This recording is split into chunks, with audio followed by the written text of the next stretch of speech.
Today on Steve's Garage, I'll be replacing the inner and outer tie rods on a 2000 Volvo V70. Tie rods are a pretty universal item, so this will definitely apply to any P80 Volvo, and the basic procedure will apply to just about any other car. I have a short video about diagnosing a bad outer tie rod, but the easiest way to check is by grabbing your wheel or brake rotor at 9 and 3, rock it back and forth, and check for play. A bad inner tie rod will make a similar noise, but will most likely be accompanied by a loose or sloppy steering feel, vibrations, or pulling of the car at highway speeds. Other worn front-end suspension components can present similar symptoms, so be sure to diagnose before firing off the parts cannon. When it comes to tie rods, I suggest replacing both sides at the same time. Just like a shoe, they should be wearing evenly.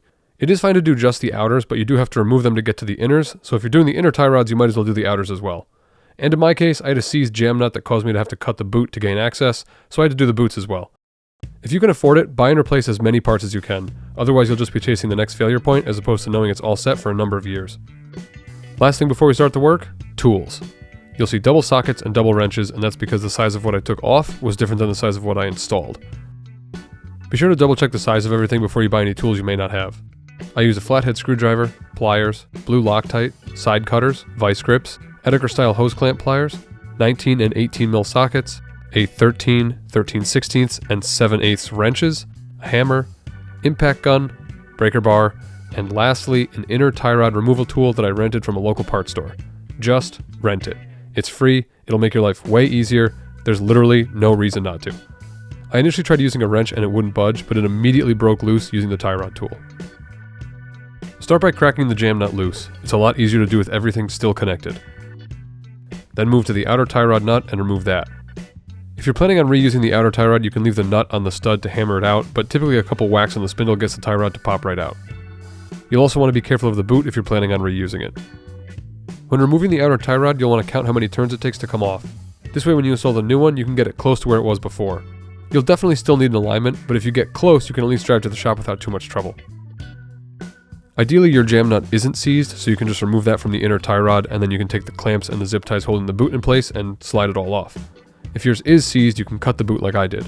If you live in a salted winter area, I don't have to tell you to prepare for seized hardware. On my car, the driver's side had this small spacer on the steering rack, which was another thing that prevented me from using a wrench as opposed to the rented tool. The passenger side didn't have this, but I did want to make note of it. The other thing I did was use a vice grip braced against the subframe because you don't want to rotate the rack too much while trying to break the inner tie rod loose. This can damage your steering rack, and the last thing you want to do is have to replace a steering rack when you're just trying to get your tie rods done.